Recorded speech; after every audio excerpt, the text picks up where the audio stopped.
네, 여러분 안녕하세요. 최백은 TV의 최백은 교수입니다. 아, 공지를 하였듯이 정규적인 그 강의 방식의 최백은 TV를 당분간 중단하겠다고 제가 공지를 했는데요. 그리고 비정기적으로 필요할 때마다 제가 이 방송을 만들어 가지고 업로드 시키겠다고 했는데요. 오늘 첫 번째 실험입니다. 횟수로는 아마 계속 이어서 가도록 하겠습니다. 182회가 되고요. 오늘 현충일이죠. 아마 집에서도 쉬시고 계실 텐데 제작진이 담당 PD가 시간이 돼가지고 저와 같이 시간이 돼가지고 만들게 됐습니다. 이번 주 화요일 날 뉴스공장에서 제가 이 잃어버린 3년 윤석열 정부의 잃어버린 3년을 얘기하면서 잃어버린 3년보다 더 심각한 점 이런 얘기를 제가 화두를 던져놨었는데요. 그거를 오늘 방송을 염두에 두고 던진 것입니다. 오늘 제목은 이제 한국 사회가 소멸 혹은 소멸화의 길을 가는 이유. 한국 사회는 이대로 가게 되면 저는 소멸될 수밖에 없다고 저는 보고 있습니다. 그 이유를 간단하게 살펴보도록 하겠습니다. 강의 방식에 이런 것을 지향한다고 했기 때문에 시간을 좀 압축적으로 간단하게 좀 진행하도록 하겠습니다. 이 사회 붕괴하고 소멸 뒤에서 작동하는 힘들을 우리가 먼저 좀 이제 생각을 해봐야 되겠는데요. 사회 소멸의 가장 우리가 외형적인 모습은 우리가 인구 감소잖아요. 전 세계에서 유례가 없을 정도로 그러니까 저출산율에 지금 우리가 직면하고 있잖아요. 그것에 작동하는 힘들을 좀 보자 이겁니다. 이 그림은 뭐냐면요.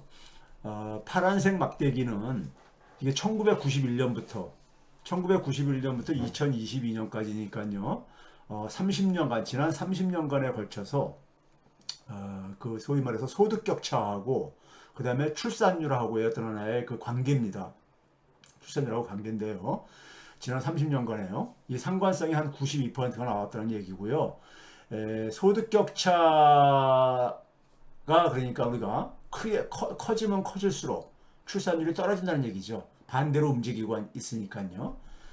반대로 움직인다는 게 아니라 소득 격차가 이 확대가 되면 할수록 그러니까 파란색 막대기의 수치가 91년도 같은 경우 96.4%였는데 이 소득 격차가 뭐냐면요.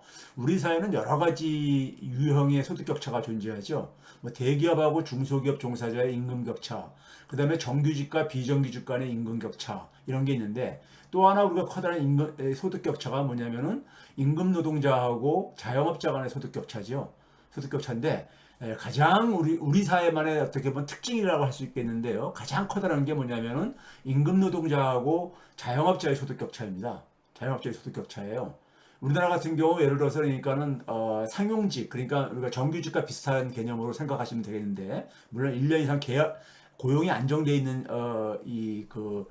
직업이 상용직으로 생각하면 되겠죠. 그다음에 임시직이나 일용직이 그러니까 불안정한 우리가 고용이 되겠고요. 이 임금 비중이 올해 3월 말 기준으로 올해 3월 달 기준으로 43.4%였었습니다.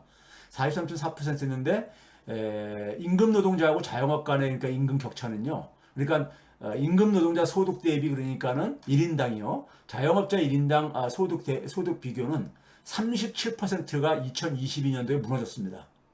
윤석열 사태요. 37%가 무너졌어요. 그러니까는 이건 대한민국만의 특징입니다.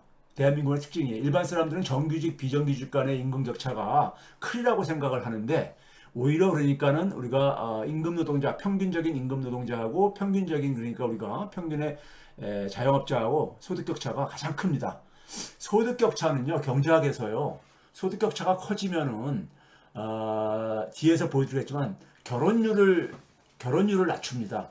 결혼율을 낮추고 결혼율이 낮아지게 되게 되면은 출산율이 떨어지게 되죠. 또 그다음에 이제 결혼을 하더라도 10,000원 늦게 한다거나 하게 되면 가입률이 떨어지고 그러잖아요. 그래서 소득 격차하고 출산율이 어떤 관계를 보이는가 통계적으로 먼저 살펴봤어요. 봤더니만은 지난 30년간에 92%의 상관성을 보이더라 이겁니다. 그래서 이제 그러니까 먼저 이 화두를 던진 거고요. 우리 사회에 그러니까 우리가 출산율의 감소라는 것은 기본적으로 고령화율과도 동전의 앞뒷면이잖아요. 고령화율이라는 것이 전체 인구 중에서 65세 이상 인구가 차지하는 비중이잖아요. 결국 뭐냐면 전체 인구는 출산율이 결정을 하기 때문에요. 출산율이 결정하기 때문에 분모는 작아지고 출산율이 떨어지게 되면요. 고령화율은 사람들이 수명이 길어지면서 분자는 그러니까는 그 갈수록 이제 우리가 높아지게 되는 이런 이제 현상들이 되다 보니까 고령화율하고 출산율은 낮은 출산율은 서로가 동전의 앞뒷면을 이루고 있죠. 그래서 원인은 출산율이죠. 원인은 출산율인 겁니다. 이 고령화율의 기본적인 출발점도요. 그래서 출산율이 떨어진다는 얘기는 우리가 인구 감소에 우리가 직면한다는 얘기고, 우리나라 같은 경우 지난 10년 맨 끝에 이제 그 오렌지 색깔의 선 그래프를 보면 아시겠지만은 2010년대부터 급속하게 빠르게 떨어집니다. 출산율이 빠르게 떨어져요. 그래서 우리가 올해 그러니까 지난해 같은 경우 76% 0.76까지 떨어지고, 그러니까 가임 여성 한 명당 그러니까 우리가 한 명도 출산을 하지 않는다는 얘기죠. 하나도 안 하는 얘기고, 이게 전 세계에서 가장 이제 그러니까 우리가 지금 우려를 삼고 있는 부분이죠. 그럼 이것을 결정하는 요인들을 이제 보기 위해서요, 지난 30년간의 소득 격차하고 혼인율을 먼저 봤어요. 혼인율. 그러니까 우리가 결혼하는 이제 그러니까 비율이죠. 그러니까요. 상관성이 93%입니다. 그러니까 우리가 이제 경제학에서는 결혼이라는 것도 그러니까 우리가 그 노동경제학 같은 데서 결혼시장 탐색 모형이라고 해가지고 이걸 설명을 어떻게 하냐면요. 여성이 남성한테 청혼을 받았을 때 여성이 그러니까 그 파트너가 될 사람의 청혼을 받아들이는 기준을, 가장 중요한 경제적인 기준을 뭘로 보냐면은 상대적인 그러니까 소득으로 보고 있습니다. 상대적인 임금 혹은 상대적인 소득으로 보고 있습니다. 특히 우리 사회 같은 경우 저는 이게 더 설득력이 있다고 봐요. 우리 사회는 굉장히 다른 사람들 많이 의식을 하고 그러잖아요. 그러니까 절대적인 소득이 아니라 상대적인 소득이요. 내 배우자가 될 사람이 우리 사회에서 소득이 그러니까 상대적으로 어느 정도 수준에 있느냐, 상위 10%냐 아니면 중위 소득이냐 하위층이냐, 이거에 따라서 그러니까 청원을 결정하는 기준으로 본다는 얘기죠. 그러니까 우리가 쉽게 얘기해서 소득 격차가 커진다는 얘기는, 예를 들어서 말 그대로 우리가 양극화가 되게 되면은 낮은 소득이 그러니까는 굉장히 많이 누적이 된다는 얘기고요. 그러면 이제 소득 격차가 커지게 되게 되면은 소득이 낮으신 분들은 아무래도 결혼하기 힘들죠. 실제로 우리가 보게 되면 정규직하고 비정규직 간의 임금 격차하고 결혼율 비율하고 비슷하게 나옵니다. 비슷하게 나와요. 그러니까 우리가 현실적으로 그러니까 우리가 이 열악한 이 노동자 계층들이 결혼하기 힘든 건 우리가 다들 공감하는 거잖아요, 사실요. 그러니까요. 그래서 혼인율이 이게 93% 상관성을 보입니다. 예, 보여요. 소득 격차가 그러니까 혼인율의 가장 중요한 경제적인 요인이라는 이론적으로 우리가 설명하는 거가 실제로 확인되어집니다. 우리나라에서는요. 근데 지난 30년간 혼인율하고 출산율을 보게 되면요, 그러니까 결혼율하고 출산율을 보게 되면요, 상관성이 97%입니다. 결혼율이 떨어지니까 출산율도 떨어지죠. 이건 뭐 거의 상식이죠. 그렇죠? 이거 상관성이 97%입니다. 그러니까 소득 격차가 커지게 되면 결혼하는 비율이 떨어지게 되고, 결혼하는 비율이 떨어지게 되면 출산율이 떨어진다 이거예요. 이런 메커니즘이 그러니까 작동하고 있는 거죠. 그래서 소득 격차와 출산율을 최근 10년만 보게 되면요, 끔찍합니다. 상관성이 97%예요. 이 막대기 그래프가 2013년부터 지난 10년간을 보시게 되게 되면은 막대 그래프가 소위 소득 격차죠. 소득 격차가 5% 했던 것이 37% 밑으로까지 떨어졌단 말이에요. 그 사이에 출산율은 뭐냐면 1.19명에서 0.8명이 무너진 거고요. 예? 거의 그 같은 방향으로 흘러가고 있잖아요. 그래서 이제 그러니까 지난 10년간에 굉장히 가속화되고 있다. 지난 30년 동안에 그러니까 이게 쭉 흐름이 이어져 왔는데, 문제는 최근 10년 동안에서 가속화가 되고 있다는 얘기죠. 그럼 이거를 그러니까 우리가 반전시킬 수 있는 대책이 지금 나오고 있냐? 저는 없다고 봅니다. 최근에 보게 되면 참 우스꽝 소리도 많이 나오죠. 뭐 여성을 그러니까 여성 아이들을 그러니까 빨리 그러니까 뭐 진화시키자, 이런 좀 경제학자들이 중에 보게 되면요, 말도 안 되는 이런 것들을 연구랍시고 하는 사람들이 있습니다. 저도 이런 경우도 많이 봤어요. 많이 봤는데 참 한심하더라고요, 보면요. 그렇죠? 자, 그 다음에 이제 그러니까는 이 통계적인 어떤 상관성을 통해서 우리가 이제 한 가지 정리할 필요가 있는 건 뭐냐면요, 사회 경제적으로 격차 사회가 되면요, 격차 사회가 됐다는 얘기는 우리가 좀 이것도 그러니까 어떻게 보면 품위 있게 쓴 표현이고요, 말 그대로는 격차 사회가 이게 만성화되고 구조화됐다는 얘기는 소위 말해 신분제 사회가 법률적으로는 그러니까 신분이라는 것, 신분의 차별이 존재하지 않지만은 경제적으로는 사회 경제적으로는 그러니까 사실 신분제 사회로 돌아갔다는 얘기인 겁니다. 이게 구조화되고 만성화되고 있다는 얘기는요. 예? 실제로 2013년도 연구 이후에 그 후속 연구가 안 나오고 있는데 박근혜 정부 첫 해였었죠. 그 당시에 그러니까 하나 연구 결과를 보게 되면은 부모가 상위 10% 소득계층일 때 자녀가 하위 10%, 아니, 상위 10%로 살 확률 한 87, 8% 나옵니다. 하위 10%도 마찬가지고요. 그리고 중간에 좀 줄어듭니다. 그러니까 적어도 상위층과 하위층은 경제력이 대물림되고 있다는 얘기죠. 그러다 보니까 나온 얘기가 그 이후에 나온 얘기가 소위 말해서 금수저 흑수저 얘기죠. 즉 격차 사회가 구조화됐어요. 부모의 경제력의 격차가 자녀의 교육력의 격차를 만들고 자녀의 교육력 격차가 사회 진출의 격차를 만들고 하는 이런 거죠. 그런 상황 속에서 우리나라 같은 경우 보게 되면요. 물질적 성공을 가장 중요하게 여깁니다. 전 세계에서 유례가 없을 정도로요. 물질적 성공이 가장 중요한. 그러니까 사회경제적인 지위를 결정하니까요. 경제력이. 경제력이 사회경제적인 그러니까 우리가 지위를 결정하니까는 물질적 성공을 하는 거예요. 왜? 자존감 실현에 있어서 가장 중요한 요인이라고 보기 때문에요. 인간은 자존감을 우리가 실현해야 되는 동물이잖아요. 그러니까 당연히 뭐냐면 이러한 사회에서는 저출산은 굉장히 합리적인 선택입니다. 합리적인 선택이에요.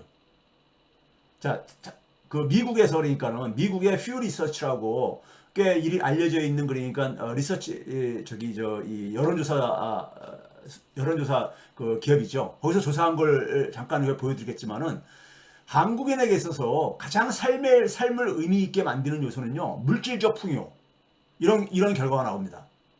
그 결과가 저출산이라 이겁니다. 왜? 그럼 물질적 풍요가 가장 중요한 기준인 사회 속에서는 한국에서 아이를 가지는 것, 특히 여성이 아이를 가지는 건 아주 경제적으로 나쁜 하나의 선택이죠. 결혼을 하고 아이를 가지는 순간에 소위 말해가지고 사회경제적인 그러니까는 이 삶이 단절돼 버리니까요. 네? 소위 우리가 경단녀라고 우리가 얘기를 하듯이요. 아주 나쁜 선택입니다. 사람들이 경제적으로 그러니까 우리가 합리적인 선택을 한다고 가정을 할 때, 네? 합리적인 선택을 가정한다 할 때 아이를 가지는 건 굉장히 나쁜 선택이라 이거예요. 자기 경력 단절과 그다음에 뭐냐면 경력 단절을 통해 가지고 수입의 감소가 이어지게 되고요. 그렇죠? 즉 물질적인 성공이 중요한 사회에서는 경제적인 계산이 가장 중요한 삶의 방식을 결정하는 기준이 됩니다. 네? 그 사회에 그러니까 사람들이 가장 중요시 여기는 거. 그게 뭐냐? 우리 사회는 물질적 성공이라 이거죠. 그래서 물질적 풍요가 우선인 한국 사회 속에서 여성들이 출산을 선택할 이유가 없는 거죠. 네? 출산을 선택할 이유가 없는 거죠. 많은 남성들도 여기에 공감을 하고 있는 것이고요. 그렇죠? 그래서 이 문제를 해결하지 않고 이 문제를 지금까지 저출산 대책을 봐보세요. 소득격차 해결하려고 하는 어떤 정책이 있었습니까? 여당이든 야당이든 간에요. 근본적으로요. 그러니까 해결이 안 되지는 거예요. 자, 이게 바로 이제 그러니까 우리가 미국의 퓨 리서치 센터라고 있죠. 2021년 연말에 발표된 겁니다. 제가 이제 간단한 것만 따왔어요. 이게 뭐냐면 17개의 소위 말해서 선진국 경제의 국민들을 대상으로 삶을 가장 의미 있게 하는 게 뭐냐. 이걸 조사한 거예요. 근데 대부분 나라 속에서 뭐냐면 첫 번째가 뭐냐면 가족이라고 나왔어요. 가족. 이게 당연한 거죠. 상식이고. 가족이라고 나왔어요. Family and Children. 오른쪽에 이제 그림으로 나오죠. Family and Children. 이게 가장 중요하다고 봤어요. 두 번째는 뭐냐면 직업과 그 다음에 자기의 그러니까 경력 이런 것들이요. 그리고 3위가 물질적인 풍요였었습니다. 3위가 물질적인 풍요였었어요. 전체적으로 평균으로 봤을 때요. 그런데 나라들마다 차이가 있는데 자, 예를 들어서 맨 위에 보게 되면 오스트레일리아, 호주부터 해가지고 뉴질랜드, 스웨덴, 프랑스, 그리스, 독일, 캐나다, 싱가포르, 이탈리아, 네덜란드, 벨기에, 일본, 영국, 미국 여기까지는 1등이 뭐예요? 가족입니다. 가족을 가장 중요하게, 가족이 가장 내 삶에 있어서 가장 의미 있는 의미 있게 만드는 하나의 부분이라는 얘기죠. 가족이요. 이거 상식적인 거 아니에요? 그렇죠. 가족이라는 것이요. 그렇죠? 그리고 두 번째로 대부분 많이 선택하는 게 뭐냐면은 직업과 그다음에 자신의 경력. 자신이 그러니까는 사회적인 그러니까 삶을 그러니까 계속해서 이제 유지하고 이런 거죠. 근데 대한민국만 보게 되면요. 대한민국만 보게 되면 유일하게 1등이 뭐냐? 1등이 뭐냐면은 물질적 풍요입니다. 물질적 풍요. 근데 2등이 뭐냐면 건강. 건강이 뒷받침돼야지 계속해서 그러니까 경제적인 삶도 할 수 있으니까요. 세 번째가 가족입니다. 세 번째가 가족이에요.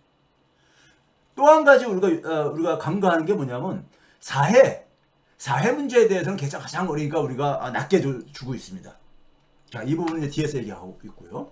자, 그렇다면 우리가 앞에서 소개한 통계 수치하고 이러한 그러니까 여론조사 결과를 결합시켰을 때 저는 대한민국 사회는 야만화의 함정에 빠져 있다고 저는 보고 있습니다.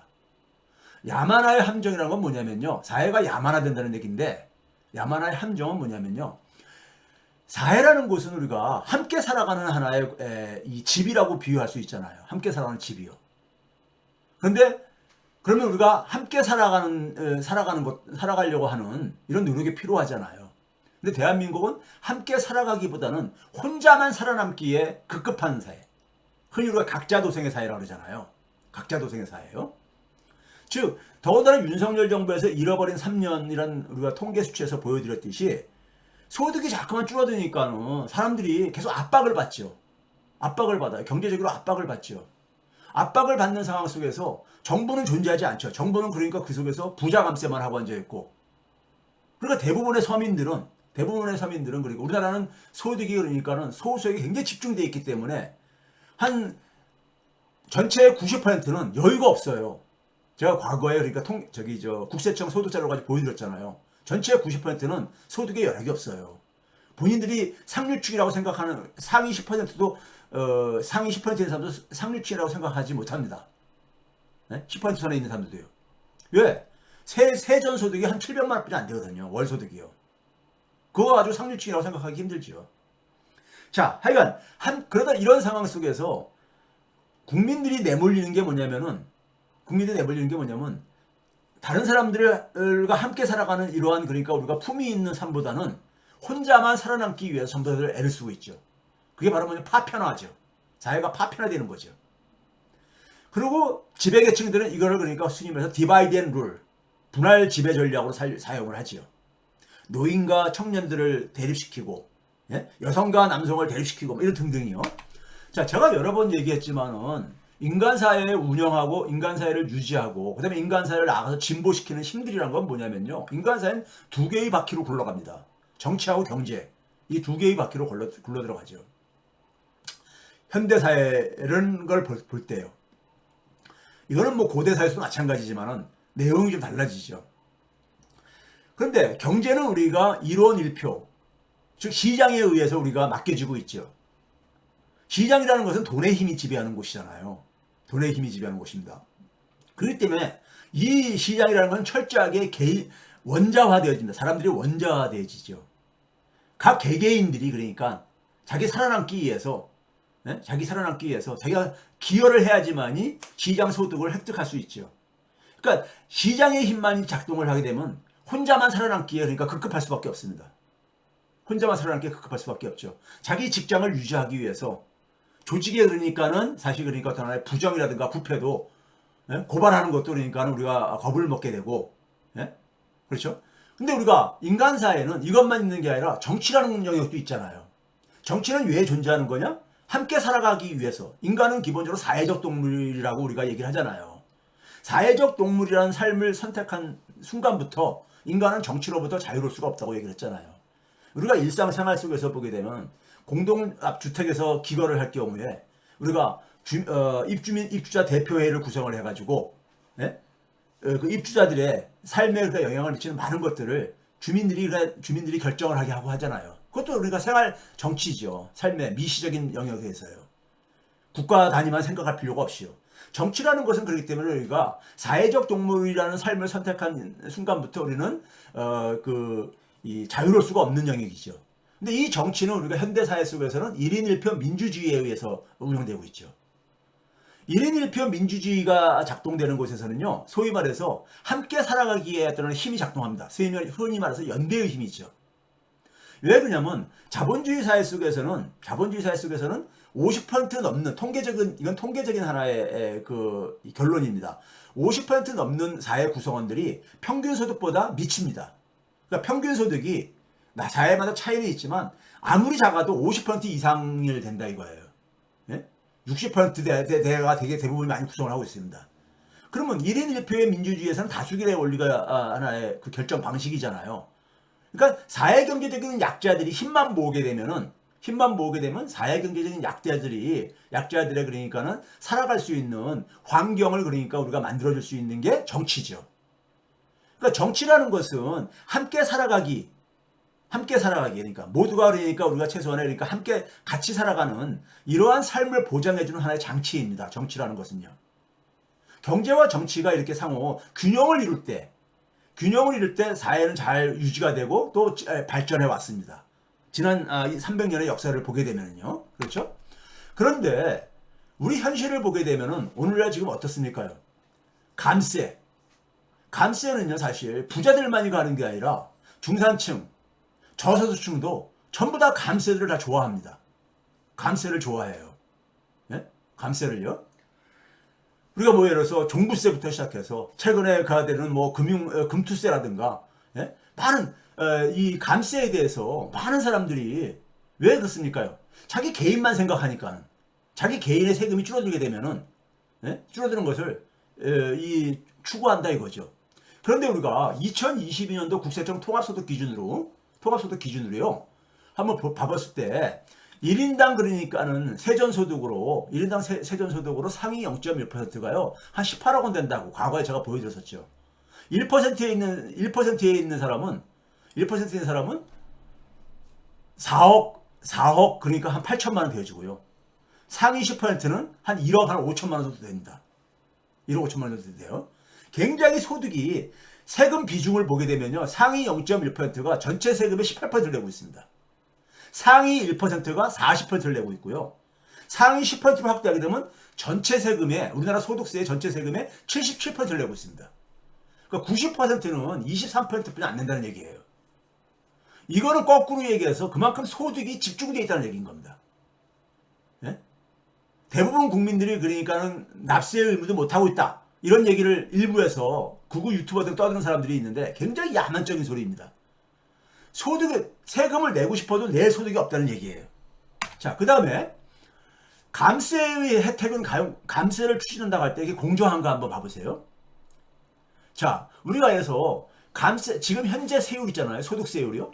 가장 상위 소득세율이 10억이 넘는 구간에 대해서 45%를 부과하잖아요. 가장 낮은 1,400만 원 이하 부분에 대해서는 6%를 부과하게 돼 있잖아요. 그래서 6%부터 45%까지 구간이 이렇게 나눠져 있잖아요. 예? 나눠져 있는데 이 현재의 세율로 그러니까는 세전소득에다가 현재의 세율을 부과해서 세금을 부과할 때요. 0.1%는 7억 한 2천만 원 정도를 냅니다. 7억 2천만 원 정도를요. 근데 이 지금 세금을 모든 구간에 대해서 2%포인트씩 인하한다고 할 때, 즉 1,400만 원 이하인 사람들은 6%에서 4%가 되는 거죠. 근데 45% 있는 사람은 45%에서 2% 빼니까 43%가 되는 거죠. 그래서 각 계층들을 똑같이 그러니까 우리가 2%포인트씩 인하할 때 이걸 많은 사람들은 공정하다고 착각을 해요. 정률로 해가지고 10%씩 인하하게 되면은 이거는 혜택이 쉽게 그러니까 불공정하다는 걸 알거든요. 지금 무슨 얘기냐면 1,400만 원 이하가 내는 세금인 6%에 대해서 10%면 얼마입니까? 0.6%포인트죠. 0.6%포인트만 인하해 주는 거고 45%가 부과되는 경우에 있어서 10%를 적용하면 4.5%가 되잖아요. 그 4.5%포인트를 인하받고 0.6%포인트를 인하받으니까 이건 불공정한 걸 쉽게 이해하다 보니까 대개 그러니까 우리가 감세를 추진하는 정부가 추진하는 방식이 뭐냐면 똑같이 인하해 주는 겁니다. 똑같이. 그러니까 6%인 사람은 4% 내고 45% 내는 사람은 43% 내게. 그러면 사람들은요. 이거 이제 구체적인 계산을 안 해보니까는 이건 공정한 게 아닌가 이렇게 생각들 해요. 그런데요. 실험을 한번 해보자고요. 현재의 그러니까 우리가 소득에서 세율을 2%포인트씩 인하를 한다고 할 때 세금액이 0.1%는 6억 8천만 원으로 줄어듭니다. 그럼 감세 혜택이 얼마냐? 4천만 원이 넘습니다. 4천만 원이 넘어요. 그런데 중간에 있는 중위소득 50% 있는 사람은 소득이 1298만 원뿐이 안 됩니다. 네? 세전소득이요. 굉장히 낮아요. 네? 그러니까 이들이 78만 원을 내고 있어요. 78만 원을 내고 있는데 이들이 그러니까 2%포인트를 인하받았을 때 얼마를 저기 뭐냐? 52만 원만 냅니다. 그럼 26만 원이 줄어드는 거죠. 그 26만 원 줄어드는 거를 막 환호하는 거예요. 그런데 상위 0.1%가 4천만 원 줄어드는 것은 외면을 하고 있다고요. 문제는 저렇게 해가지고 세금이 줄어들 때 정부가 그러니까 지출도 줄여야 되잖아요. 지출은 어디서 많이 줄어드느냐?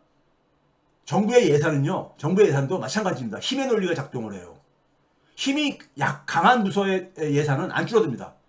공무원들의 그러니까 인건비 줄이기 힘들죠. 그렇죠? 대개 보게 되면 사회 경제의 약자층들에게 대개 그 관련된 업무 부서들. 대개 어딥니까요? 보건복지부라든가, 그 다음에 뭐냐면은 교육부라든가, 뭐 등등 이런 데, 뭐 아래, 연구개발비도 마찬가지였었죠. 그러니까 감세의 혜택이 공정하지가 않다 이거예요. 그 감세들을 근데 전부 다들 좋아한다고요. 예? 이거는 굉장히 왜 이런 그 분위기가 형성되어지느냐?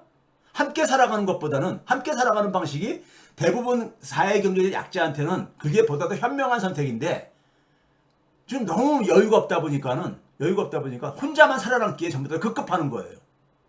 예? 그런 결과인 겁니다.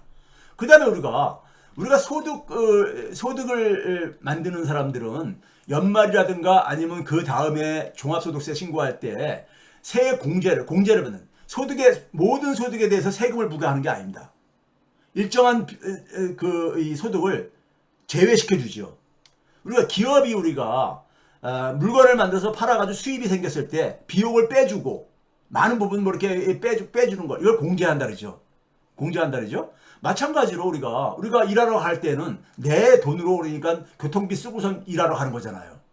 그렇죠? 그렇기 때문에 그런 비용들을 빼줘야 된다는 의미 속에서 인적 공제라는 게 있고요. 예? 근데 노동력도 재생산을 해야 되니까는 그걸 그다음에 자녀들을 되게 가정에서 그러니까 우리가 대부분을 부양을 하고 있기 때문에 그런 것들을 공제를 해주는 겁니다. 그럼 현재의 공제는 공정한 거 한번 봐봅시다. 우리나라 1인당 평균 수입이 0.1%가 18억 원 정도 돼요. 근데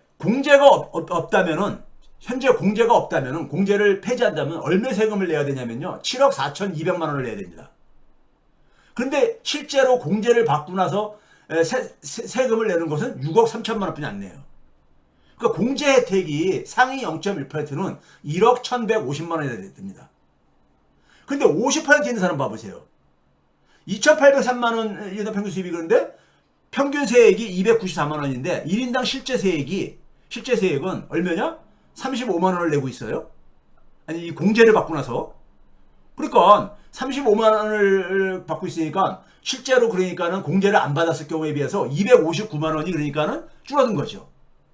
그래서 우리가 무슨 신용카드에 대한 공제 혜택을 뭐 줄인다 이렇게 하게 되면은 월급쟁이들이 그냥 막 난리피죠. 그런데 공제는 소득이 높을수록 많이 받고 있다는 얘기입니다. 0.1%는 1억 1,150만 원 정도 받고 있고 중위소득은 259만 원뿐이 공제 혜택을 못 받고 있고요. 저 밑에 90%는 23만 원뿐이 못 받고 있어요. 그러면 교수님 소득이 많을수록 공제가 혜택을 많이 보는 건 당연한 거 아닙니까? 그런데 이 공제 혜택을 없애고 오히려 세금을 많이 부과해가지고 제가 얘기했듯이 사회소득으로 돌려준다면 훨씬 더 그러니까 그 대부분의 그러니까 사회경제적 약자들은 혜택이 늘어나지 않겠습니까? 왜 이런 생각을 못하냐 이거예요. 네? 이런 생각을요. 그렇죠? 자, 우리 사회가 이렇게 되다 보니까요. 지금 현재 우리 사회의 뜨거운 이슈들이 뭡니까? 최근에 우리가 국민연금을 한번 봐보세요. 국민연금을 보게 되면은 지금 이제 국민연금이 지속 가능성이 지금 없다고 해가지고 연금 개혁을 하려고 하는 거 아닙니까? 근데 국민연금은 기본적으로 노후의 빈곤을 해결하기 위해서 이게 도입한 제도잖아요. 은퇴 이후에. 그렇죠? 그런데 이게 그러니까 연금이 바닥난다. 그리고 미래 세대는 그러니까 여기에 대해서 그러니까 혜택을 보기 힘들다. 뭐 이런 식의 그러니까 소위 예? 근거 없는 얘기들만 떠들고 이제 하잖아요. 예? 그런데 그래서 노인하고 미래 세대하고 이제 그러니까 야만적으로 대립시키죠. 대립시키죠. 예? 대립시키지 않습니까요? 그렇죠? 그 이걸 보게 되면은요. 이걸 보게 되면은 지금 봐보세요. 여당 같은 경우는 되게 지속 가능성에 초점을 맞추죠. 연금이 그러니까는 고갈되는 것을 막기 위해서 그러니까는 이 보험료를 높이자. 여기에 초점을 맞추고 있잖아요. 초점을 맞추고 있잖아요. 그런데 기본적으로 연금은 뭡니까요? 노후 빈곤을 해결해 줘야 되는데 지금 우리가 현재 받는 게 한 40% 정도 받는 게 현재 40%가 너무 낮은 거 아닙니까요? 40%가 세계 평생 소득의 그러니까 평균 소득의 40%인데 워낙 소득들이 낮다 보니까는 소득이 낮고 그다음에 이제 연금 부응 기간이 짧다 보니까는 이게 별로 도움이 안 되지죠. 노후 빈곤을 해결이 안 되지죠. 그렇죠? 그러니까 이걸 외면하는 거예요. 반면에 야당에서는 민주당에서 최근에 그러니까는 소득 대체율을 45%로 올리자. 그 대신 보험료율도 현재 9% 있는 거를 13%로 올리자. 그러니까는 노후 빈곤을 민주당은 조금 더 그러니까 이제 그 배려를 하고 있는 거죠. 그런데 여당에서 뭐라고 합니까? 지금 우리가 40%하고 아니 보험료를 9% 내고 40%를 보장받는 것도 이 미래 소위 말해서 연금이 미래 기금이 고갈되기 때문에 가는데 45%까지 올리게 되면은 이 기금의 고갈을 그러니까 막을 수 있겠느냐 이러면서도 반대를 하고 있죠. 반대를 하고 있어요. 그렇죠? 그러면서 이제 그러니까는 전문가들 일각에서는 우리 이제 연금의 이제 사각지대라고 흔히 얘기하죠. 자영업자라든가 일용직 노동자라든가 그다음에 한 달에 근로 시간이 60시간 미만의 단시간 근로자들. 연금을 이제 그러니까 안 내고 되게 이제 그러니까 생활을 하시는 분들이요. 이런 분들을 그러니까는 연금 가입을 의무화시키자 이거예요. 그리고 이제 뭐냐면 정부가 조금 지원해줘가지고 노인 빈곤을 완화하자 그래요. 그런데 이들에게 지원해줘봤자 이들이 내는 연금을 보게 되면요. 지금의 그러니까 우리가 노인 빈곤율의 해결에 전혀 도움이 안 됩니다. 잠시 후에 통계적으로 말씀드리겠지만요. 전혀 도움이 안 돼요. 그러니까 지금 현재 야당과 여당의 지금 시민사회에서는 민주당의 그러니까 소득 대체율 45%에 대해서도 비판하는 거 아닙니까? 45% 가지고는 노후 빈곤을 해결하지 못한다는 거 아닙니까? 한 50%까지 끌어올려야 된다 최소한 이 얘기를 하는 거잖아요. 그렇죠? 그러면 이제 우리가 기본적으로 이 문제 해결하려면 어떻게 해결해야 되겠습니까요? 지금 예를 들어서 보험료를 올리자? 지금 많은 분들은 지금도 살기 힘든데 보험료 올리게 되면은 내 가처분 소득이 줄어든다 이거죠. 예? 그리고 거기다가 이제 기금 고갈 이런 괴담까지 연결돼 가지고 미래 불확실한 연금에 대해서 거기에 목매면서 이렇게 하기가 싫다 이거죠. 이거 해결할 수 있는 방법이 뭐가 있겠습니까? 이거 해결하려면요. 사회소득을 도입을 하면요. 간단하게 해결되어져요. 사회소득을요. 제가 그동안 쭉 얘기했잖아요. 사회소득을 지금 아무리 최소한으로 도입해도 지금 최대로 그러니까 사회소득과 사회금융을 도입하게 되면 540만 원까지 그러니까 1년에 혜택을 줄 수 있다 그러잖아요. 이건 곱하기 2를 해도 돼요. 현실적으로 가능하다고 저는 생각합니다. 그럼 이걸 받게 되면은 소위 말해서 소득 대체율을 많이 안 올리면서도 그러니까는 보험료를 조금 올리면은 이 두 개 문제가 다 해결할 수 있잖아요. 소위 말해서 기금이 고갈된다는 게 걱정이 된다면은 기금 고갈도 막을 수 있고 그다음에 뭐냐면 소득 보장도 실질적으로 되고요. 그러니까요. 그렇죠? 자, 그다음에 이제 우리가 이거 실제로 봐보세요. 노인 빈곤율이 우리나라가 지금도 OECD에서 에스토니아 다음으로 그러니까 높습니다. 거의 40% 되죠. 40% 됩니다. 근데 우리나라의 이 노인 빈곤율에 좀 함정이 있습니다. 우리가 빈곤율을 추정할 때 OECD에서 어떻게 되냐면 중위소득의 50%예요. 중위소득의 50%. 중위소득의 50%를 절대적인 소득으로 보게 되면 월 117만 원입니다. 월 117만 원이 안 되는 사람들의 미만 이 비중이 40%가 40%에 가깝다는 얘기예요. 근데 117만 원 가지고 어떻게 살아요? 한 달에요? 살기 힘들잖아요. 그러니까 이 40%는 워낙 그러니까 우리나라 중위소득이 낮다 보니까 좌표가된 게 있어요. 저평가된 게 있다 이거예요. 중위소득이 낮다 보니까요. 자, 그 다음에 또 하나 자료가 있었는데 뒤에 이건 다 됐네. 그 다음에 최저임금의 계절이 돌아왔죠. 6월달, 7월달까지 이제 최저임금 결정을 해야 되잖아요. 인상률을요. 최저임금 결정도 굉장히 우리 사회가 얼마나 야만 사회인가를 보여줍니다. 최저임금 결정을 할 때 보게 되면요, 항상 대립구도가 영세 자영업자하고 저임금 노동자를 대립시킵니다. 둘 다 을이죠. 둘 다 굉장히 열악한 사람들이잖아요. 이런 열악한 사람들 싸움시키는 것은 이건 야만 사회라는 것을 스스로가 보여주는 겁니다. 네? 이걸 지금 우리가 지난 수십 년간 이걸 반복하고 있잖아요. 그래서 제가 7월달은 슬픈 7월이라고 제가 이렇게 표현하고 그럽니다. 네? 매년 7월달마다 우리가 이런 그러니까 우리가 야만적인 일을 되풀이하는 거기 때문에요. 을과 을의 싸움을 언제까지 이걸 계속해야 되는 거냐고요. 최저임금을 인상을 하려고 하는 것은 저임금 노동자가 지금 최저임금이 생계보장에 미치지 못한다는 이 이유 때문이잖아요. 네? 그렇죠? 반면에 자영업자는 지금 앞에서 봤듯이 임금 노동자의 평균 소득보다 오히려 더 낮은 상황인데 이 자영업자가 지금 650만 명 정도 되잖아요. OECD 기준으로요. 네? 그러니까 이들은 그러니까 사실 임금 올리게 되면은 고용을 하고 있는 그러니까는 자영업자들 같은 경우는 지금 가뜩이나 지금 힘들어 죽겠는데 이거 올리기 힘들죠. 그러니까 이 악순환이 계속 되풀이되는 거죠. 악순환이 되풀이되죠. 그런데 이거 제가 얘기했잖아요. 이것도 사회소득을 주게 되게 되면은 최저임금 인상률 많이 안 높여도 되잖아요. 많이 안 높여도 되잖아요. 거기다가 그 중에 그러니까 사회소득의 일정 부분을 한 50%를 지역화폐로 줘보세요. 그럼 지역화폐는 고스란히 뭡니까요? 자영업자들의 매출 증대로 이어지잖아요. 매출 증대로요. 거기다가 사회금융까지 도입을 하게 되면은 사회금융이라는 개념 제가 과거에 여러 번 설명했으니까는 시간 관계상 처음 접하시는 분은 과거 영상을 좀 참고해 주세요. 이자 비용도 절감시킬 수 있잖아요. 절감시켜 줄 수 있잖아요. 자영업자들의. 예? 자, 우리 현재 보게 되면요. 항상 경총이나 이런 데서 최저임금 인상 결정할 때 말하는 게 이겁니다. 중간임금 대비해서 최저임금의 그 비중을 보게 되면은 우리나라는 OECD 평균보다 높다 이거예요. 이게 OECD 국가들의 중간임금이라는 게 50% 딱 중간에 있는 그 사람들의 임금 대비해가지고 최저임금의 수준이 그러니까는 얼마나 되냐. 우리나라 한 61% 된다 이겁니다. 2022년 기준으로요. 이걸 보게 되면은 왼쪽 부분에 집중해 있잖아요. 근데 이들 나라들의 공통점이 있습니다. 콜롬비아, 코스타리카, 칠레 이런 나라들이 높잖아요. 이 나라들이 한국과 더불어서 공통점이 뭔지 아세요? 공통점이요? 사회보장이 굉장히 취약한 나라들입니다.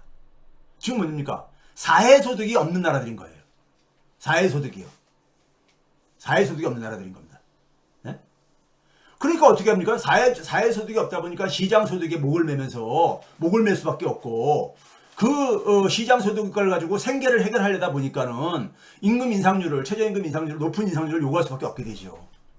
자, 이거 한번 봐보세요. 우리나라 지난 30년 동안에 소위 말해 저임금 노동자 비중을 OECD에서 어떻게 규정하냐면요. 중위임금, 아까 얘기했던 50% 수준의 임금이죠. 그것의 3분의 2 미만을 저임금 노동자라고 이렇게 정의합니다. 3분의 2도 안 되는 사람들을요. 근데 아까 얘기했잖아요. 첫 번째는요. 우리나라는 중위임금이 너무 낮아요. 그러니까 저임금 노동자들도 과소평가되어 있다는 얘기죠. 중위임금 자체가 낮다 보니까 다른 나라들에 비해 가지고. 그렇죠? 그런데 이게 보게 되면요. 우리나라 보게 되면요. 문재인 정부 이전까지 20%가 넘었었어요. 지난 30년 동안에요. 가장 그러니까 OECD에서 이 저임금 노동자 비중이 높은 나라죠. 높은 나라 중에 하나였었죠. 그렇죠? 그런데 이게 문재인 정부에서 쭉 하락했어요. 하락해가지고 16% 밑에가 떨어졌습니다. 떨어졌어요. 윤석열 정부에서 조금 다시 올라가고 있지만은 떨어졌었어요. 이게 바로 뭐냐면 최저임금 인상의 효과예요. 그나마요. 최저임금 인상의 효과 그거라고요. 그런데 결국은 최저임금 1만원 달성을 공약도 못 지켰잖아요. 예? 왜? 자영업자들이 아우성치니까요. 그렇죠? 그러면 이런 상황 속에서 자, 이거 한번 봐보세요. 2022년도 최저임금의 비중이 우리나라가 16.9%입니다. OECD 평균이 14%예요. 아직도 그러니까 갈 길이 멀다 이거죠. 갈 길이 먼데 OECD 평균 정도 맞추려면은 최저임금을 계속 더 인상을 해야 되는데 최저임금 인상할 수 있냐고요. 못하잖아요. 그렇다고 이걸 방치를 하냐고요. 최저 생계를 유지하게 해주려면은 사회경제적 약자층들한테 어떻게 해결할 수 있겠어요? 사회소득 제공해주고 사회금융을 제공해주면은 상당 부분 실질적으로 해결되잖아요. 자영업자한테도 피해 안 가고 소위 말해서 고소득자한테만 좀 더 세금 부담을 더 해가지고 이 문제 깨끗하게 해결되잖아요. 그러니까 우리는 뭐냐면 연대의 힘을 통해 가지고 연대의 힘을 통해서 사회 함께 살아가는 집으로서의 사회를 만들려고 하는 이런데 너무 이런 관심이 너무 낮은 거예요. 이건 바로 뭐냐? 정치 실패의 결과죠. 정치가 이걸 못 해내고 있는 거죠. 특히 민주당이요. 예? 민주당이 이걸 못하고 앉아 있는 거죠. 지금 일부 민주당에서는 그러니까 우리가 종부세 완화 소음까지도 막 나올 정도잖아요. 참 한심한 일입니다. 한심한 일이 한반도요. 자, 한국에 지금 산업이 붕괴된다는 얘기 제가 여러 번 했죠. 한국의 산업이 붕괴된다는 얘기는요, 지역사회가 붕괴되는 것입니다. 우리는 이 지역의 인구가 줄어드는 거, 지역 소멸을 많이 얘기하잖아요. 지방 소멸을요. 우리나라는 지방의 사회가 특징이 뭐냐면요, 그 지역에 핵심 그러니까 산업단지들이 있습니다. 산업단지들이 있잖아요. 경상남도라든가 아니면 호남도 마찬가지고요. 그렇죠? 이 호남도 마찬가지고 영남도 마찬가지고 그렇잖아요. 그리고 그 주변에 그러니까 우리가 군소 도시들이라든가 군소 지역 사회들이 같이 그러니까 거기에 연결방을 갖고 있습니다. 근데 제가 봤듯이 산업이 붕괴되고 있잖아요. 잃어버린 12년을 겪고 있잖아요. 네? 그러다 보니까는 우리나라 산업사회의 상징이 울산 같은 도시인데 울산도 100만 명 인구가 지금 붕괴될 것을 지금 위기를 느끼고 있잖아요. 조만간 100만 명이 줄어든다는. 경기도 고양시가 100만 명이 넘는 도시란 말이에요. 네? 100만 명, 경기도 화성도 100만 명이 넘고요. 그렇죠? 근데 울산이라는 광역시가 우리나라 산업에 그러니까 보면 상징적인 도시죠. 울산에 우리나라 중공업들, 산업들이 많이 밀집되어 있잖아요. 자동차, 조선 뭐 등등 해가지고요. 그렇죠? 그 사회가 붕괴의 위기를, 특히 젊은 층들이 다 빠져나가고 있잖아요. 이거 역시 야만화 함정의 결과입니다. 한국의 중공업 하게 되면 최근에 그러니까 우리가 한국 중공업을 상징하는 게 뭡니까? 자동차 산업. 지금 우리 비약적으로 성장을 했잖아요. 현대차가 세계 3위까지 지금 뭐 이렇게 하고 이게 내다보고 있고 5위 정도에서 그러니까요. 그렇죠? 5, 6위 정도에서. 그다음에 현대중공업, 조선업도 세계적인 기술을 보유하고 있는 이런 회사들이잖아요. 그렇죠? 문제는 제가 그랬잖아요. 산업은 생태계라고요. 대기업들은 이렇게 세계적인 기술 보유 수준까지 이렇게 올라와 있어요. 올라와 있는데 이들이 그러니까 계속해서 발전을 하려면은 뭐가 필요합니까요? 부품을 공급하고 부품을 지원하는 협력업체들도 같이 성장을 해줘야 되는 거잖아요. 우리나라 반도체가 지금 제가 지난번에 얘기했듯이 굉장히 위기다 하는 이유가 이 생태계를 그러니까 제대로 만들지 못한 거 아닙니까요? 근데 우리나라 이게 반도체만 그러냐? 다른 산업도 마찬가지입니다. 현대차가 최근에 그러니까 작년도 올해 그러니까 현대차가만이 지금 유일하게 지금 역대 최고의 수출 실적을 기록하고 있습니다. 반도체도 지금 역대 최고 수출 실적이 아니에요. 2022년보다 오히려 아직 회복이 안 됐다고 제가 여러 번 얘기했잖아요. 반도체 같은 경우도요. 근데 자동차는 지금 역대 최고 수출 실적을 기록하고 있습니다. 그런데 자동차 부품은 2012년도보다도 못합니다. 자동차 부품은요. 일단 수치를 보여드릴게요. 그러니까 생태계가 굉장히 불균형합니다. 자기 관계성을 결여하고 있죠. 근데 문제는 뭐냐면 일자리 창출은 대부분이 하청업체가 하고 있다고요. 근데 하청업체는 계속해서 뭐냐면은 싸게 부품을 공급하는데 압박을 받다 보니까는 그 작업 환경이 고용 환경이 안 좋죠. 조선업에서 그러니까 우리가 인력이 다 빠져나갔듯이. 그러니까 산업의 고용이 그러니까 취약해지니까 지역사회 소멸로 이어질 수밖에 없는 거잖아요. 협력업체들이 왜 청년 노동력이 기피하냐고요. 협력업체들이 같이 성장을 못했기 때문에 그런 거잖아요. 같이 성장을 못했기 때문에. 열악한 고용 환경 때문인 거잖아요. 이건 왜 그런 거냐? 대기업들은 세계적인 기술을 보유 기업으로 성장을 하면서 협력업체들이 같이 성장할 수 있도록 기술이라든가 시설들 이런 노하우를 같이 전달해줘가지고 함께 살아가고 함께 성장하는 이러한 전략을 택하기보다는 하청업체인 협력업체들한테는 대부분 뭘 요구했습니까요? 값싸게 부품을 공급할 것만 계속 강요를 했죠. 그러니까 연구개발 이런 거 하청업체들은 할 염두가 안 났죠. 계속해서 저임금에 의존하고 장시간 노동에 그러니까 의존하면서 대기업의 먹이사슬에 그러니까는 을로서 그러니까는 지금 이렇게 관계하고 있는 거잖아요. 그러다 보니까 어떤 상황에 지금 와 있느냐? 단순 부품, 중국이 빠르게 추격해 오다 보니까 단순 부품 같은 경우는 중국에서 추격당하고 있고 고부가치 부품은 생태계가 만들어져 있는 유럽이라든가 미국은 차차로도 유럽한테 그러니까 우리가 격차가 존재하고 있는 거고요. 그렇죠? 그러니까 글로벌 기업으로 대기업들은 성장을 했는데 부품 기업들은 그러니까 협력업체들은 성장을 못하고 있죠. 성장을 못하고 있죠. 그게 잃어버린 10년입니다. 예를 들어 조선업 봐보세요. 조선업이 지금 봐보세요. 조선업이 굉장히 지금 호황 들어왔다 그래가 지금 가고 있잖아요. 조선업의 경쟁력은 인력입니다. 인건비가 한 20, 25%를 차지해요. 근데 이걸 어떻게 했습니까? 직접 고용 대신에 소위 말해서 계속해서 하도급 구조로, 예? 소위 우리가 물량팀이라고 많이 우리 한때 유행했던 거죠. 예?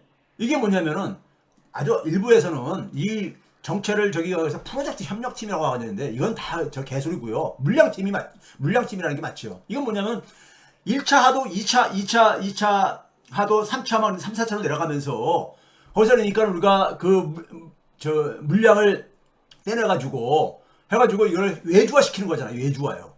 예? 그러다 보니까는 이 물량을 맡은 마지막 팀에 대해서는 계속해서 이제 위에서 요구하는 게 뭐냐면 공기를 단축해라. 빨리 좀 만들어라 이거죠. 그러니까 어떻게 합니까? 장시간 밤샘 노동에 시달리고. 그 다음에 여기서는 뭐냐면 이 물량에 따라서 계약 물량으로 소위 말해서 인건비를 딱 산정을 해버립니다. 그러니까 포괄임금제죠, 일종의. 그러니까 장시간 노동시킨 만큼 시간당 임금이 그러니까 제대로 지급이 안 되죠. 임금 착취가 이루어지죠. 그리고 산지의 사각지대죠. 왜 이게 뭐냐면 소사장지처럼 이렇게 운영하고 있으니까. 적게는 10명에서 한 30명 정도 한 팀으로 이렇게 물량팀이 만들어져가지고, 하니까는 그 속에서 그러니까 근로기준법을 제대로 그러니까 적용을 안 하죠. 그러다가 조선업은 사이클을 굉장히 타니까요. 경기가 후퇴할 때마다 고용유지 의무가 없잖아요. 이 하도급 업체에 고용되어 있는 노동력에 대해서는요. 그러니까 이 노동력을 유지하는 것도 굉장히 유연하게 할 수 있잖아요. 고용유지 의무가 없으니까요. 그러다 보니까는 물량팀은 경기가 나쁠 때는 소위 말해서 일감이 없다 보니까 떠나지요. 바로 그게 뭐냐면 숙련 인력의 상실로 이어진 거죠. 조선업은 굉장히 숙련도가 중요하죠. 숙련도가요. 예? 특히 현장에 있어서 설계 능력이라든가 현장에 있어서 그러니까 숙련도가 굉장히 중요하잖아요. 예? 지금 최근에 뭐냐면은 이 물량팀을 금지하는 조선산업기본법 제정을 그러니까 목소리가 증대하고 만들겠다고 선거 공약으로도 그러니까 그 지역 조선업이 있는 지역사회에서 많이 나왔는가 본데 이거조차도 이렇게 추진이 안 되는 이런 상황이에요. 그러니까 서울에서 핵심 연구개발을 하고 있고 기본 설계 부분까지는 하고 있고 현장 가까이에 있는 상세 설계라든가 현장 설계 부분으로 이렇게 구성되어 있는데 지금 현재 생산 설계 부분은 외주화를 다 시킨 상황이죠. 대기업들이 안 해요. 근데 여기에 이제 많은 인력들이 이제 그러니까 이탈하다 보니까는 이걸 외국인 노동력한테까지 심지어 의존하는 이런 상황이죠. 그러니까 생태계가 완전히 망가진 거예요. 생태계가 기본적으로 안 만들어진 거죠. 제대로요. 이렇게 해가지고 그럼 대기업 혼자서 계속 갈 수 있느냐? 이건 반도체에서 보여줬잖아요. 자동차 산업도 마찬가지입니다. 현대차가 지금 굉장히 잘 나가고 있거든요. 최근에요. 네?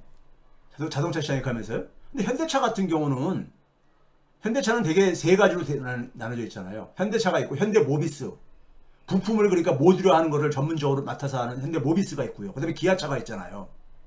현대차는 뭐냐면 연구개발 중심 사회로 완전히 변신했습니다. 화성의 남양연구소라고 있잖아요. 현대차예요. 예? 그러니까 연구개발 인력을 중심으로 현대차는 완전히 변신을 했어요. 그 대신 뭐냐면은 현대차 자동차 산업은 고임금 숙련도가 높은 고임금 노동력을 그러니까 선택하는 대신에 모듈화로 자동화로 올해부터 이 방향으로 전환을 했죠. 그걸 다 맡은 게 현대모비스죠. 물론 여기에는 노조의 책임도 있습니다. 기업뿐만 아니라. 예? 그러다 보니까는 이 모듈화를 하고 난 다음에 협력업체들, 소위 말해서 부품회사들이죠. 현대자동차한테 부품을 납품하는 부품회사들한테는 원가를 낮추는 거를 강요를 하고, 예? 그 다음에 품질 관리도 다 이 협력업체들의 책임으로 떠넘기죠. 그렇게 해가지고 싸게 값싸게 공급받은 부품을 가지고 현대자동차는 조립해가지고 완성차 만들어서 수출하고 이런 거잖아요. 예? 현대모비스가 이 중간에서 핵심 부품들을 모듈화하는 것을 주도하고 있는 거고요. 최근에 모빌리티 솔루션 제공으로 비즈니스를 바꾸겠다는데 제가 볼 때는 생태계가 안 만들어졌으면요, 이거 실패합니다. 실패해요. 반도체 이게 교훈이에요. 그럼 하청업체들은 어떻게 하느냐? 하청업체들은 이 원가를 낮추라고 잠깐만 그거 하니까는 최소임금으로 조립만 수행하죠. 최소임금으로요. 그 연구개발을 뭐 할 저게 여력이 없죠. 그 생산성이 낮아요. 그러니까 현대차는 뭐냐면은, 야, 니네들 유럽에 많은, 그러니까 독일에, 그러니까 우리가 소위 말해서 경쟁력 있는 중소기업, 거긴 중소기업 강국이라고 우리가 얘기하니까요. 부품 산업들 많잖아요. 그렇게 못 만드냐? 이렇게 얘기를 하고 앉아있는데, 언제 그렇게 할 기회를 줬냐고. 예? 그러니까 유럽의 고부가 가치 부품에는 경쟁력이 밀리고, 단순 부품은 중국으로부터 위협받고 있고, 이런 상황이죠. 올해 1월달부터 5월달까지 자동차 수출액이요, 296억 달러입니다. 역대 최대액이에요. 역대 최대입니다. 근데 자동차 부품 수출액은 94억 달러입니다. 2012년도에 101억 달러 했었어요. 완전히 잃어버린 10년이잖아요. 왜 자동차는 그러니까 이렇게 잘 나가는데 자동차 부품은 혼자서 이렇게 그러니까 뒤에 밀려있냐 이거예요. 생태계가 망가진 겁니다. 이것도 뭡니까? 대기업이 혼자만 살겠다고 하는 저거죠. 대기업이 혼자만 살겠다. 실제로 봐보세요. 자동차 산업의 가치 사슬의 불균형을 보면요, 현대자동차하고 기아자동차하고 현대모비스 세 개를 합쳐가지고 매출액하고 영업이익을 봤어요. 그 다음에 현대기아에다가 납품을 하는, 그러니까 1차 협력업체예요. 2차, 3차도 있는데 2차, 3차는 더 열악하지만은 빼고요. 1차 협력업체 중에서 지금 이제 그러니까 공시가 나온 33개 협력업체를 다 합산해봤어요. 매출액하고 영업이익을 보니까는 2021년 대비해가지고 지난 2년 사이에 현대 대기업은 42%가 매출액이 증가했어요. 금액으로는 한 52조 원 정도 증가한 거죠. 그러니까 지금 굉장히 잘 나가고 있는 거예요. 영업이익은 거의 3배가 증가했어요. 영업이익은요, 이 2년 사이에 9조 한 3천억 원 증가했어요. 근데 33개의 1차 협력업체들은 봐보세요. 지난 2년 사이에 매출액은 28%가 증가했어요. 이게 변화액이 33개 협력업체 다 합산한 겁니다. 8조 4천억 원뿐이 안 돼요. 8조 4천억 원뿐이. 영업이익은 1.8배가 증가했는데 현대 대기업보다도 한참 한 100%가 밑으로 떨어지잖아요. 6,700억, 6,800억 정도뿐이 안 증가했습니다. 현대는 그러니까는 그것에 그러니까는 10배가 넘는, 10배가 뭐예요? 한 4, 5배 정도가 높은 9조 3천억 원 정도 증가했는데, 그러니까 함께 그러니까 성장을 하는 게 아니에요. 함께 성장을 하는 게 아니에요. 영업이익률도 보게 되면은 협력업체들은 한 1 내지 한 3%뿐이 안 돼요. 그러니까 대기업이 잘 나갈 때, 아니 자동차 산업이 그러니까 불경기일 때는 같이 그러니까 협력업체도 어려운 거야. 이해가 가는데 경기가 좋을 때 얘 협력업체들한테는 그 혜택이 이렇게 안 돌아가냐 이거예요.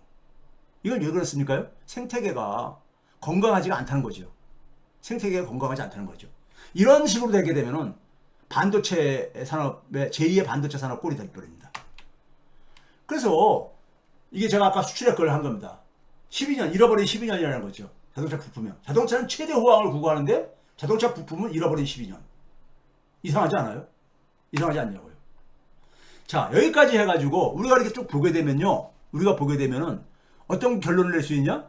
우리 사회는 그러니까 함께 살아가는 방식이 완전히 망가진 사회예요. 망가진 사회예요. 그 결과가 격차 사회고요. 그 결과가 뭐냐면 사람들이 전부 다 물질적 풍요, 물질적 성공만을 그러니까는 구가하는. 그러다 보니까 어떻게 되냐? 출산은 그러니까 굉장히 나쁜 선택이 되죠. 그 결과가 바로 인구 감소, 사회 소멸이죠. 그러니까 우리가 함께 살아가는 그러니까 우리가 방식을, 인간 사회라는 것은 기본적으로 함께 살아가야 되는 이 공동체인데 이거는 그냥 외면한 결과죠. 외면한 결과인데 결국 그 희생은 결국 누구한테 집중되느냐? 사회경제의 약자들이야 이거죠. 대기업보다는 중소기업들. 예? 상대적으로 그러니까 우리가 이 저임금 계층들, 저소득 계층들한테 다 그 희생은 그러니까는 강요를 받고 있죠.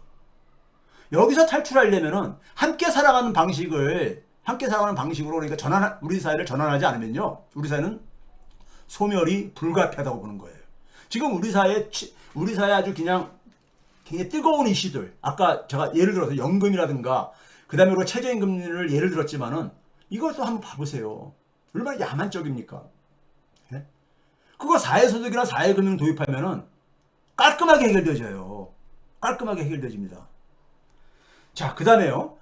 이 얘기를 안 할 수가 없는데, 제가 이제 그 4월달 이제 그러니까는 이 인플레이션율, PCE에 대해서 추정이 좀 이제 그러니까 결과적으로 어쨌든 틀렸죠. 틀려가지고, 이걸 이제 그러니까 다룰까 말까 하다가 다루면 괜히 변명하는 것 같아가지고, 근데도 여러분들에게 간단히 언급을 해야 될 것 같아가지고, 왜 오류가 생겼는가를 저도 한번 되짚어봤어요. 이제 제가 너무 이상해가지고 되짚어봤습니다. 근데 제가 이제 4월 28일에 이제 그러니까는 이런 제목으로 178회에서 이 4월달 이제 그러니까는 소비자 물가 일시적으로 떨어질 것이지만 그건 맞췄죠. 근데 4월달 PC는 다시 상승으로 반전할 것 같다 이런 얘기 했잖아요. 그렇죠? 근데 오히려 그러니까 거의 약간 하락했죠. 거의 그러니까 같은 수준으로요. 그래서 이제 제가 이제 여기에 대해서 제가 이제 들여다봤어요. 들여다봤더니만은 이게 이제 그거죠. 3%대로 올라올 수 있다 이렇게 얘기를 했었어요. 그렇죠? 그런데 제가 그로부터 시간으로는 2주 전이죠. 4월 14일 날 177회를 했었습니다. 178회 바로 전에 177회. 그때 뭐냐면 3월달 소비자 물가 쇼크를 다루면서 제목을 소비자 물가 쇼크와 요구되는 인내심 이런 주제로 했었죠. 여기서는 뭐냐면은 4월 근원 CPI를요. 이게 이제 그 177회 여러분들 방송을 한번 봐보세요. 13쪽에 있는 내용을 그대로 제가 이렇게 복붙한 겁니다. 붙인 겁니다. 4월달에 근원 CPI를 3.43%로 제가까지 좀 이렇게 낮아질 거다 했어요. 근데 실제는 3.6으로 나왔죠. 그래 어쨌든 간에 하락한 건 맞죠. 일시적으로 하락한 건 맞았었죠. 이것까지는 맞았었죠. 그 다음에 15쪽에서 보게 되면요. 3월달 이제 그러니까 근원 PC가 다시 반등할 거다 했었는데 177회에서는요. 제가 4월 근원 PC를 2.87로 전망을 했었어요. 2.87로. 근데 실제로 이번에 나온 게 2.8로 여러분들 알고 있지만은 소수점 두 자리까지 하게 되면 2.75입니다. 반올림해서 2.8이고요. 그래서 3월 달부터 2.8 소수점 한 자리까지 하게 되면 2.8씩이니까 거의 변화가 없다. 이렇게 이제 얘기를 하고 있는 거잖아요. 어쨌든 간에 2.87이던 3.1이던 간에 저는 이제 이게 약간 반등할 거다 이렇게 얘기했잖아요. 그래서 맞으면 인플레가 장기화 될 거였잖아요. 근데 이 당시에는 제가 2.87로 얘기했어요. 실제치가 이제 그러니까 우리가 한 자릿수에 얘기해도 그러니까 1%포인트 정도, 0.1%포인트 정도가 제가 이제 그러니까는 차이가 생기는 거잖아요. 그래도 178에서 3.1%로 간 것보다는 이게 어쨌든 간에 그 가깝게 예측을 한 거잖아요. 근데 제가 177회에서 2.87로 얘기했다가 왜 갑자기 제가 178회에서 3.43%로 이렇게 높였는지를 이게 저한테는 굉장히 다시 이제 이 자료들을 보면서 내가 왜 이렇게 틀린 얘기를 이렇게 다음 에서에서 했지? 하면서 원래 자료들을 저한테는 이 컴퓨터 안에 통계 자료가 엄청 많습니다. 맨날 숫자하고 씨름을 하니까요. 숫자를 가지고 씨름을 하니까요. 그래서 그걸 들여다봤더니만요. 참 어이없는 실수를 했더라고요. 어이없는 실수라는 게 뭐냐면은 2.87로 계산할 때만 하더라도 할 때 근원 PC가 쭉 했는데 이 178에서 측정한 거는 뭐예요? 뭡니까? 3.14%로 그랬을 때는요, 14% 할 때는, 그때는 이게 엉뚱한 수치들을 가지고 이걸 추정을 했더라고요. 뭐 지금 해서 얘기해봤자 변명이고 하지만은, 하여간 그랬다는 얘기입니다. 그래서 제가 여러분들에게 혼란을 드려가지고, 혼란을 드리게 돼서, 하여간 불편을 드려서 미안하다는 말씀과 더불어가지고, 근데 이런 맨날 숫자가 씨름하다 보니까요. 가끔은 수치를 많이 들여다보게 되면요. 가끔은 이게 막 헷갈릴 때도 있습니다. 근데 엉뚱한 수치를 가지고 산출을 했더라고요. 결과적으로는요. 그러다 보니까 그렇게 편차가 많이 났더라. 그러니까 177회 걸 한번 봐보세요. 15쪽에 보시게 되면 제가 2.87이라고 그 당시 얘기를 했었어요. 근데 이번에 이제 2.8로 나왔잖아요. 반올림 해가지고요. 그러니까 그걸로 보게 되면 그래도 오차가 그렇게 큰 편은 아니었었는데, 그렇죠? 그걸로 해주시고요. 그러니까 이게 이제 제가 그다음에 한국에 대해서는 제가 179회에서요. 한국에 대해서도 얘기했죠. 한국의 소비자 물가요. 그때 뭐라고 했냐면 5월달께 근원 소비자 물가가 2.1%가 나올 거라고 제가 이거 예측한 겁니다. 이게 179회에서 그때 방송 자료에 있는 걸 그대로 이것도 복붙 옮겨온 겁니다. 5월달 2.14 이게 근원 소비자 물가잖아요. 근원 소비자 물가. 근데 이번에 얼마 나왔습니까? 이번에요. 그래서 제가 뭐냐면 굉장히 낮아질 거다. 낮아지고 이게 거의 그러니까는 여름까지는 이 추세가 계속 갈 거다. 제가 10월달까지는 2% 초에서 2.0에서 2.1 정도로 이렇게 왔다 갔다 하잖아요. 그러다가 연말에 가서 다시 또 반등할 거다 이런 얘기 했잖아요. 그러니까 이 5월달부터 좀 이게 하락해가지고 쭉 이제 그 저물가가 소위 말해 수치상으로는 많이 떨어진 상태 속에서 지속될 거라고 했잖아요. 그렇죠? 그래가지고 이걸 가지고 그러니까 오판 가능성이 있다는 얘기 했었잖아요. 이게 179회에서 얘기한 겁니다. 한번 여러분들 과거 방송을 한번 돌려봐 보세요. 근데 이번에 실전 얼마 나왔습니까요? 근원 CPI가 2.02로 나왔습니다. 5월달께요. 제가 얼마로 예측했었다고요? 2.1로 예측했죠. 0.1%포인트 차이입니다. 그러니까 떨어진 건 마찬가지죠. 소비자 물가 상승률은 2.67로 나왔는데 저는 2.77로 예측했죠. 5월달 매년 쪽에 보게 되면. 그러니까 0.1% 정도 오차가 안 생기고 떨어진 건 마찬가지로 그러니까는 맞춘 거죠. 그러니까 숫자를 그러니까는 제대로 사용했으면은 근원 PC도 어느 정도 그래도 그러니까 편차를 굉장히 줄일 수 있었는데 엉뚱한 숫자들을 가지고 제가 계산을 했더라고요. 막 이게 시간 쫓겨가지고 강의록을 만들다 보니까는 이것도 변명이지만은 제가 이제 복기를 하다 보니까 왜 이렇게 편차가 많이 났을까? 저도 이제 궁금할 게 아닙니까? 그래서 제가 복기를 했던 결과가 이렇다는 얘기입니다. 참고를 해주세요. 그래가지고 5월 소비자 물가까지도 그러니까는 대충 그러니까는 제 추정에서 그러니까 크게 벗어나지 않았다 얘기고, 그 다음에 뭐냐면은 5월 소비자 물가 평가가 나온 김에 얘기를 하면요, 지난해 5월달에 3.3이었었습니다. 근원이 4.27이었었고요. 그러니까 많이 떨어진 거잖아요. 근데 소비자 물가로 보게 되면 0.67%포인트가 떨어진 겁니다. 0.67%가요. 근데 이 중에서 그러니까는 개인 서비스 물가가 0.76%포인트를 끌어내렸어요. 그러니까 지금 물가가 떨어지는 거는요, 전부 다 개인과 자영업자들의 희생의 결과물이라는 얘기입니다. 이 얘기를 제가 4월달 소비자 물가에서도 그런 평가를 했었죠. 뉴스공장에서요. 예? 개인과 자영업자들의 희생으로 그러니까 지금 물가를 그러니까는 그나마 떨어뜨리고 있다. 예? 전체 물가 상승률 하락의 113% 이상을 개인과 자영업자들의 그러니까 희생으로 만든 결과라는 겁니다. 그러면 이거는 결국 뭐냐면 내수 그러니까는 내수의 침체로 이어질 수밖에 없는 거죠. 내수 침체로요. 그렇죠? 그러다 보니까는 사람들이 지금 그러니까는 굉장히 힘들다 보니까 이렇게 지금 소비를 줄이고 이렇게 하는 거잖아요. 그러니까 사람들이 갈수록 더 각자 도생의 길을 선택을 하고 있는 거고요. 그런 방식이 바로 야만화의 길이라 이겁니다. 야만화의 길. 그게 결국은, 근데 문제는 그것이 솔루션이 아니라는 얘기죠. 그런 식으로 계속해서 우리 사회가 돌아가게 되면은 우리 사회는 소멸이 될 수밖에 없다. 저는 이렇게 보고 있는 겁니다.